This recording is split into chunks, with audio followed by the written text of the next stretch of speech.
The Virene ships moved slowly through the empty black of space. Their bright green hulls were scratched and worn from long travel. Inside, the refugees sat quietly, staring at the dim lights above them. They were tired, hungry, and scared. Many had not spoken in days. The silence felt heavy, filled with worry about what would come next. Their homeworld, Valora, had been taken from them. The Concord, a powerful alliance of alien races, had cast them out without mercy. Their cities were destroyed. Their leaders were captured or killed. They had no place left in the galaxy that would accept them. Lyraya, the young Virene diplomat, moved through the narrow corridors of the largest refugee ship. She looked at the faces of her people. Some were children, too young to understand what had happened. Others were elders, who carried the weight of their loss. She tried to offer them comfort, but she felt her own fear too. She stopped at a small viewing window and looked out into the black of space. Stars stretched endlessly in every direction. She whispered to herself, "There must be somewhere we can go. Someone who will help us." The refugees had been traveling for months. Their food supplies were running low, and the engines of their ships were weakening. They had fled from system to system, hoping to find a world that would take them in.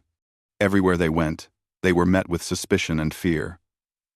Many planets refused to allow them to land, and some even attacked their ships to force them away. The Virene were skilled in many ways, but they had no weapons to fight the Concord fleets. Their only hope was to find help among races that valued mercy over power. One day, a small blip appeared on the Virene sensors. It was a human ship. Humans were known across the galaxy as strong, but unpredictable. They had fought wars in their past, but many believed they would not interfere in the affairs of other species. The refugees held their breath as the human ship came closer. Lyraya walked to the communications console and pressed her claw carefully against the controls. Her voice was calm, but carried a hint of hope. "This is Lyraya of the Virene. We are refugees. We seek safe harbor. We mean no harm." She spoke in the human language, which she had learned over years of study. There was silence for a moment. Then a human voice came through the speaker. "This is Lucas Ward of the patrol ship. Horizon, I see you are damaged. Are you in need of assistance?" Ender. The Virene were surprised. Most species would have ignored their plea or sent them away. Lyraya's heart quickened. She answered carefully, "Yes, we are weak. We have been cast out. Please, can you help us?" Lucas hesitated. He was a young officer, and he had orders to avoid political conflicts. But he could see the fear and desperation in the Virene faces through the communications link. Something in him stirred. Humans were known for their stubborn courage and kindness in difficult times. He made a decision. "I cannot promise safety beyond my ship, but I can offer temporary sanctuary. Follow my course, and I will guide you to a station where you can rest and recover." Relief spread through the Virene ships. Lyraya bowed slightly in gratitude, though Lucas could not see it. "Thank you. We will follow you." The journey to the human station was tense. The Virene ships were slow and fragile, and Lucas's patrol ship moved carefully beside them. He spoke to them often, giving small instructions and encouragement. Lyraya noticed how humans worked together, not through orders alone, but through cooperation. It was something she had not seen in other species. She began to understand why humans had survived so many wars and challenges. As they traveled, some of the Virene children asked questions. One small boy named Rena asked, "Will they be angry at us?" Lyraya knelt beside him and smiled softly. "Not all humans are like that," she said. "Some have hearts that care for others. We are lucky to meet one of them now."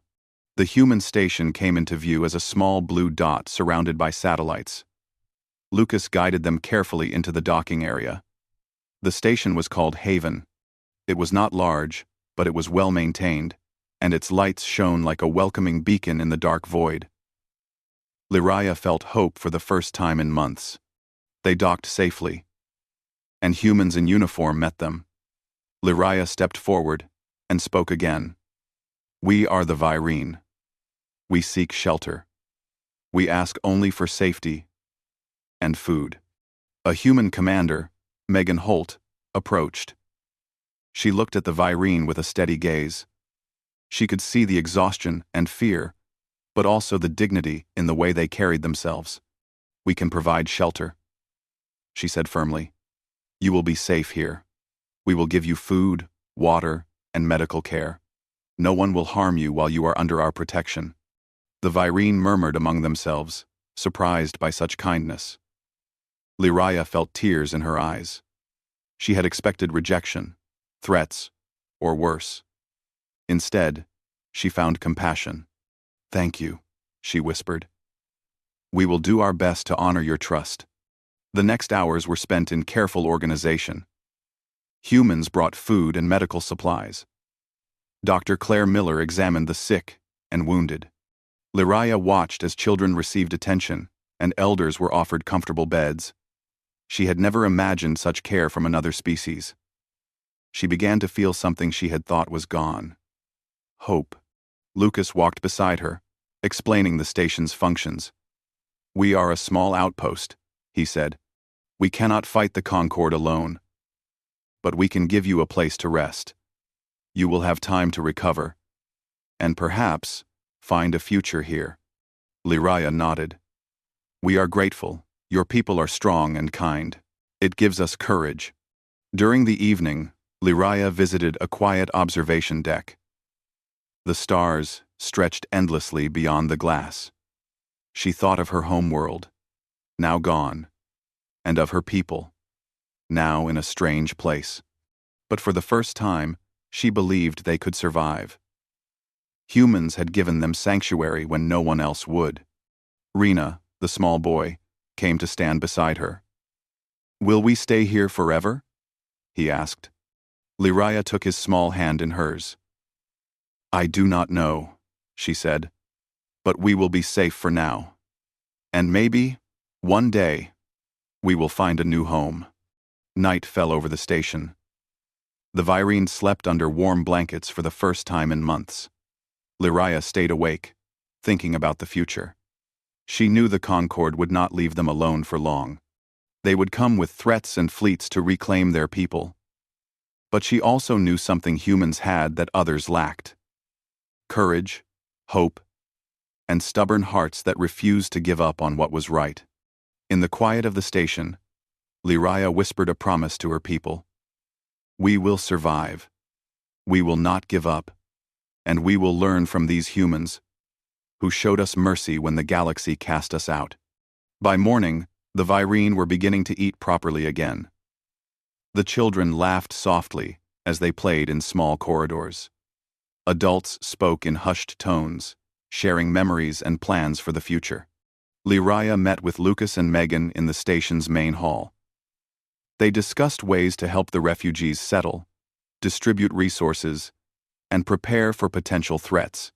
The humans listened patiently to their concerns and offered solutions. Lyraya felt a new sense of determination. She had thought her people were doomed.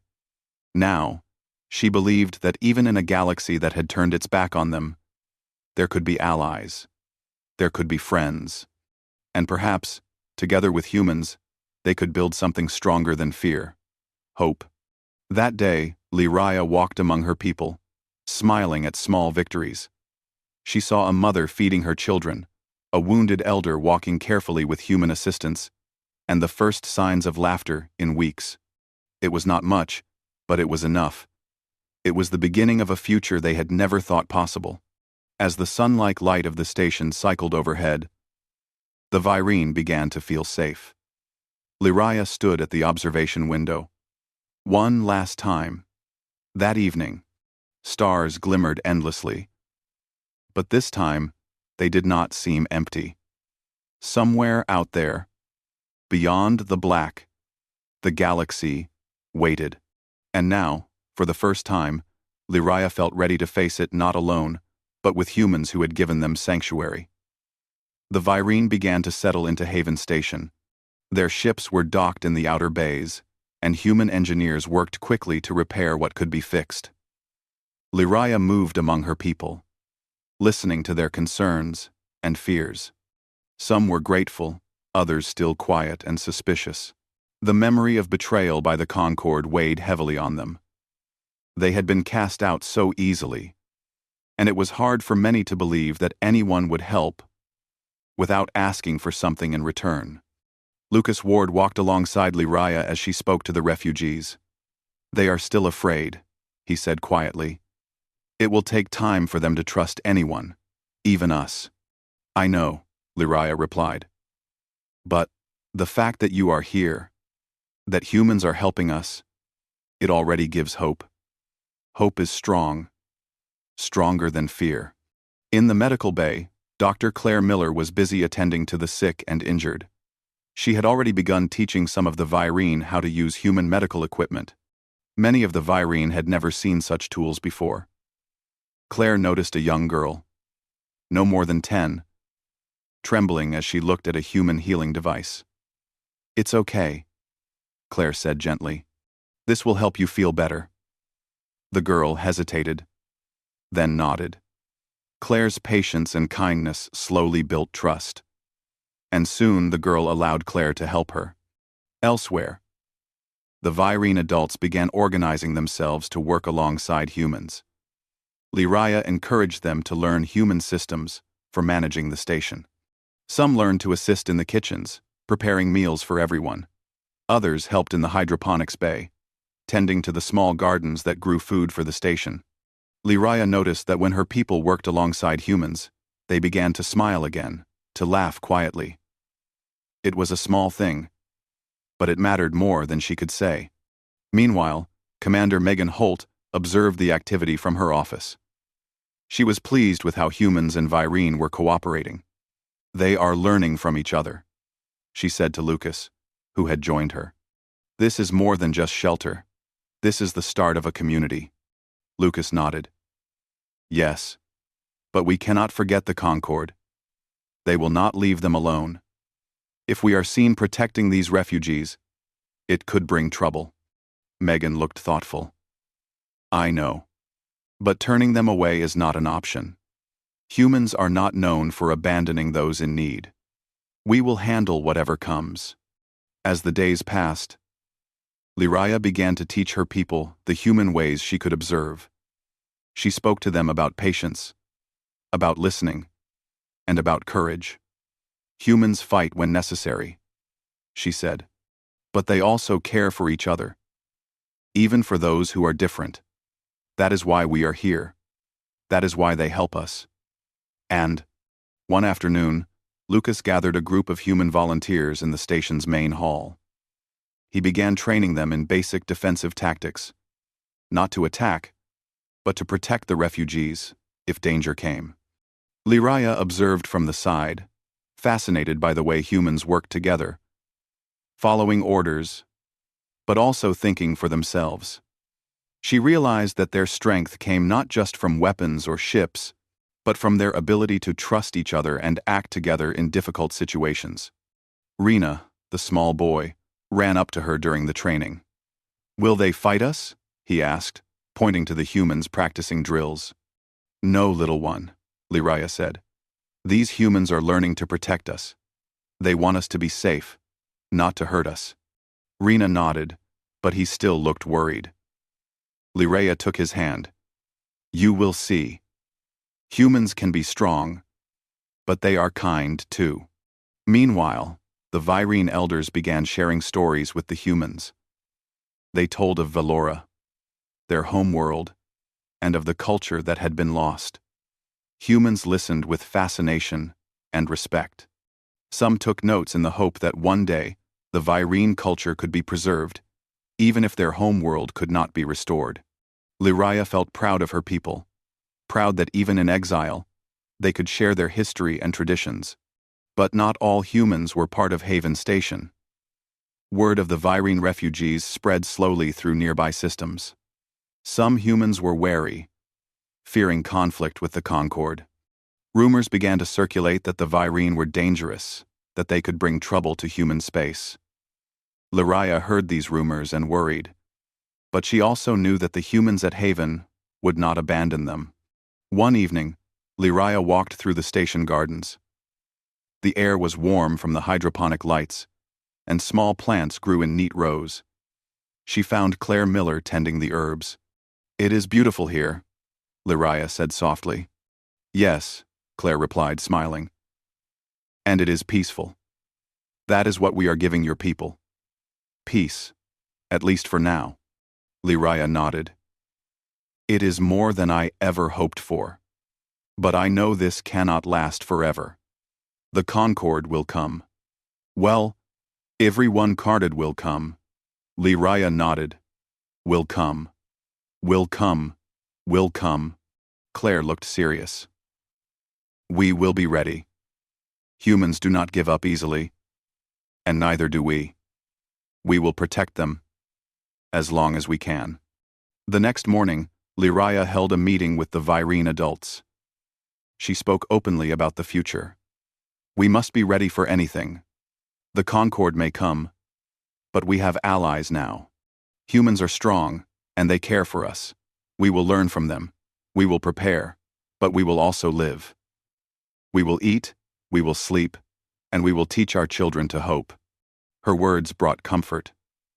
The Virene began to help more actively, learning human ways, repairing parts of the station, and assisting in small tasks. Slowly, trust grew on both sides. The humans began to respect the Virene not as weak exiles, but as intelligent, capable beings who had survived a great loss and refused to give up. Lucas noticed the change in Lyraya.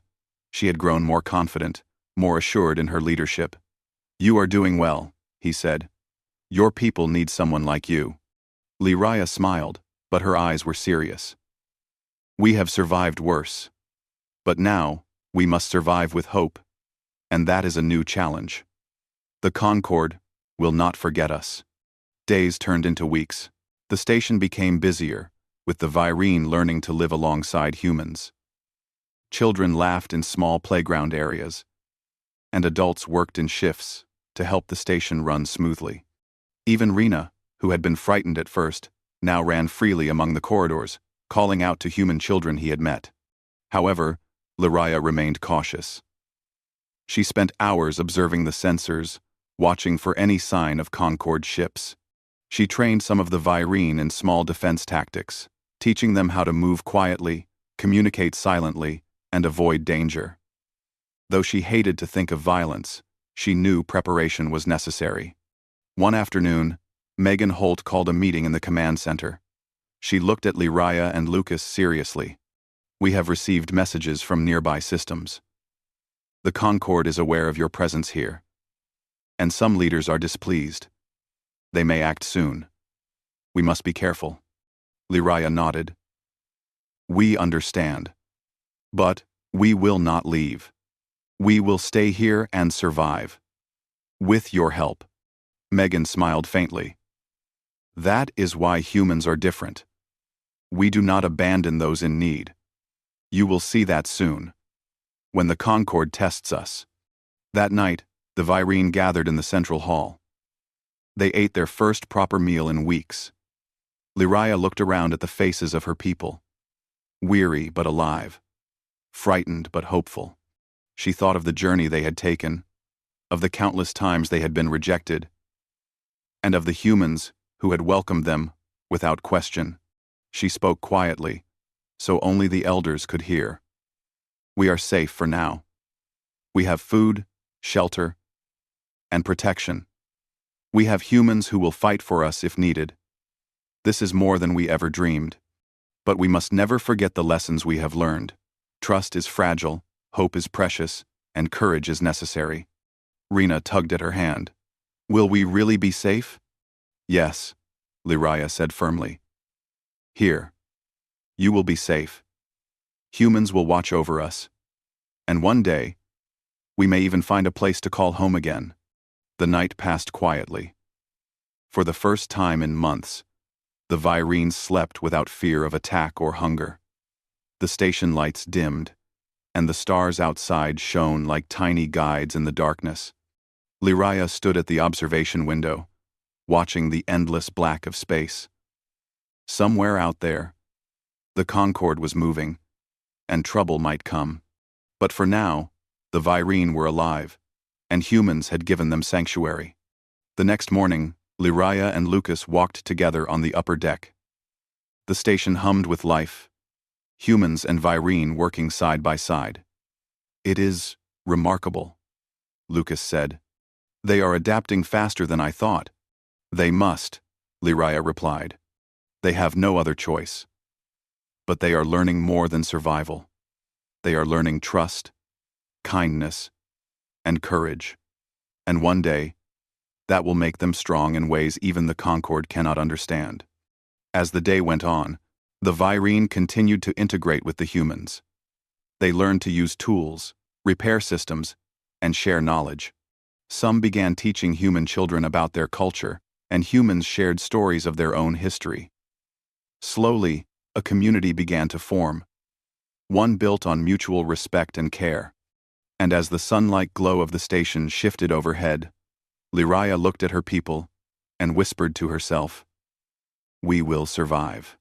Not just because we are strong, but because humans have shown us the way to hope, and that hope will guide us through whatever comes next." Weeks passed at Haven Station, and the Virine began to feel more comfortable in their temporary home.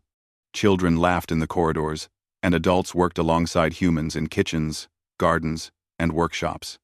The station buzzed with life, a stark contrast to the long months of fear and silence the refugees had endured.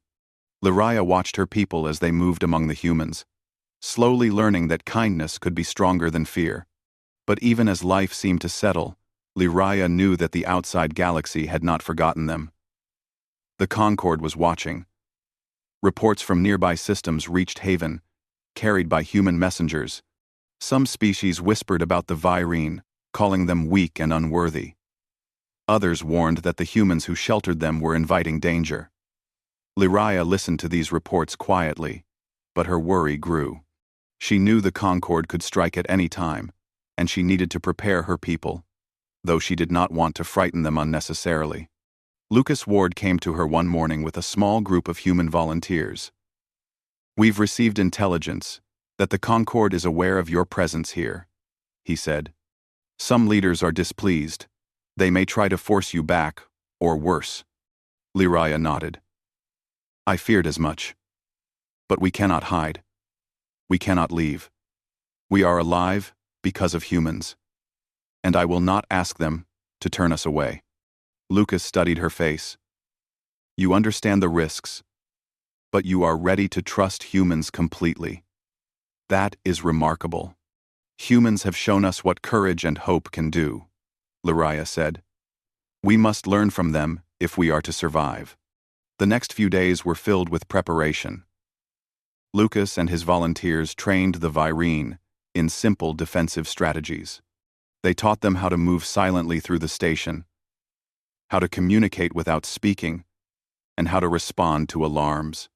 Lyraya observed closely, learning not just from the humans' tactics, but from their attitude.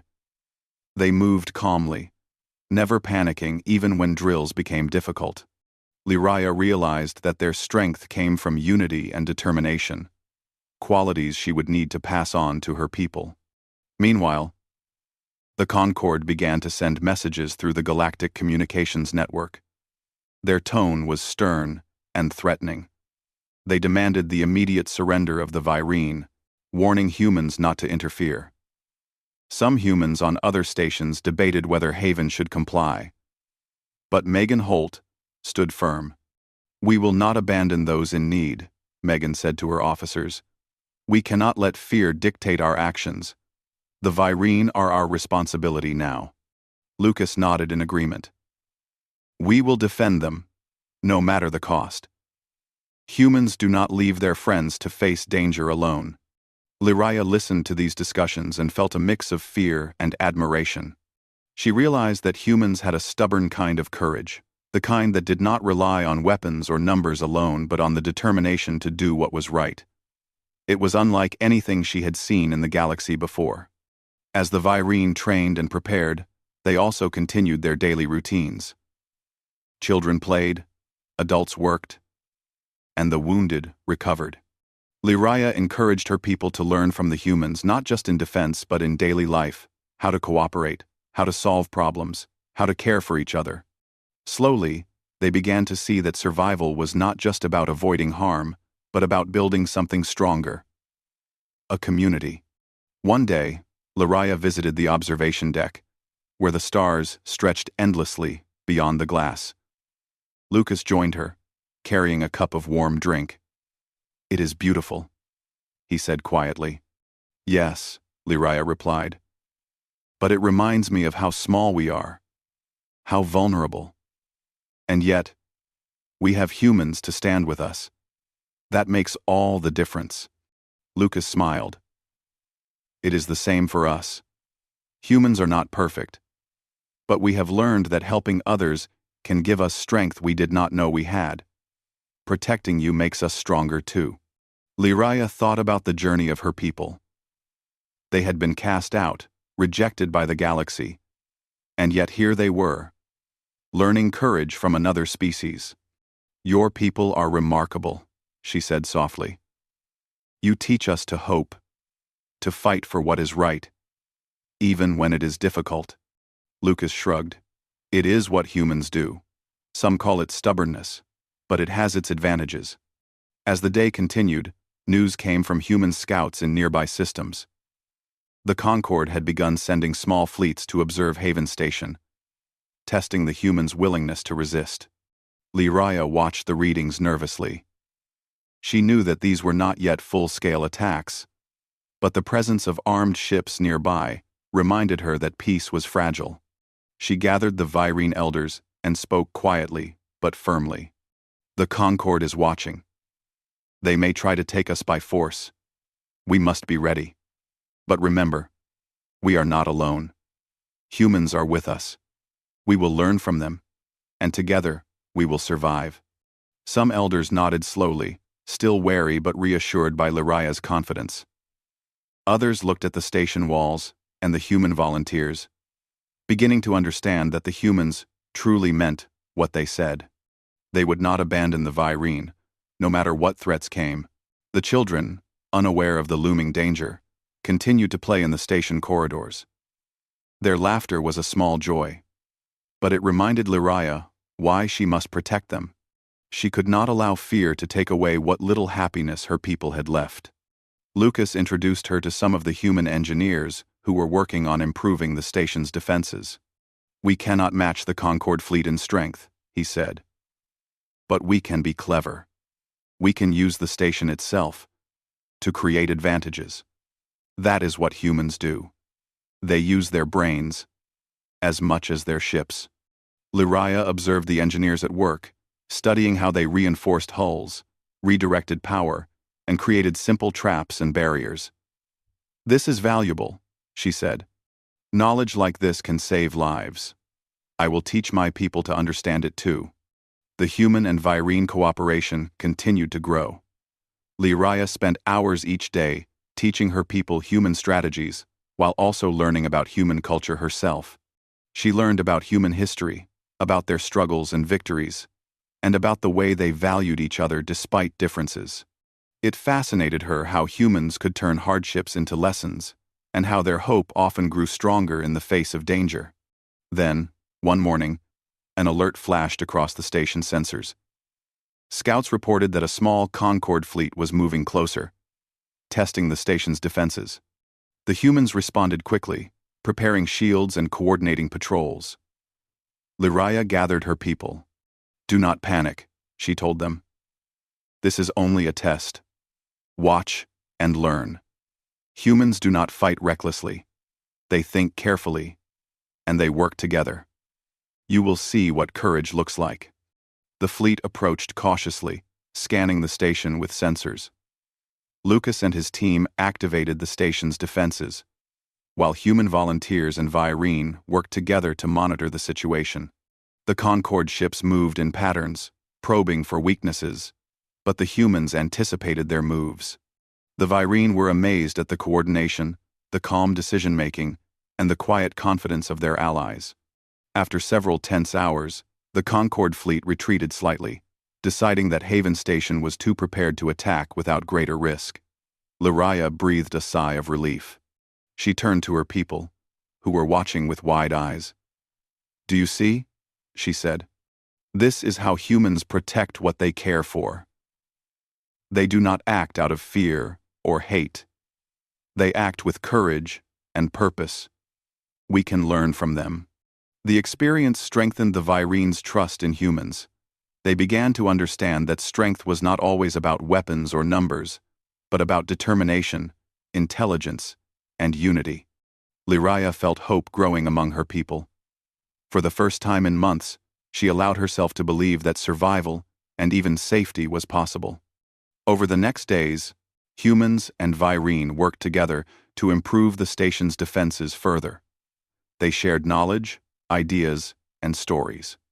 Lyraya continued to observe and learn, realizing that humans had a unique way of turning hardship into strength. She knew that the Concorde would return, but she also knew that with humans at their side, her people were no longer powerless. One evening, as the station lights dimmed and the stars shone brightly outside, Lyraya stood with Lucas on the observation deck. "Your people have taught us many things," she said softly. "But humans have taught us something greater: hope, courage, and the power of standing together." Lucas smiled faintly. "And your people have reminded us why we fight for what is right. Protecting you is not just duty. It is honor." Lyraya looked out at the stars, feeling a sense of peace she had not known in years. She thought of the dangers ahead, of the Concorde that still watched and waited. But for now, she allowed herself to feel hope, to see the possibility of a future where her people could live, learn, and grow with humans by their side. She knew the tests were only beginning, that the Concorde would not be easily defeated. But she also knew that the courage of humans, their stubborn determination to protect the weak and the innocent, was a force that could not be ignored. And for the first time, Lyraya felt certain that her people could survive not just by hiding, but by standing alongside humans, learning from them, and embracing the hope that they offered.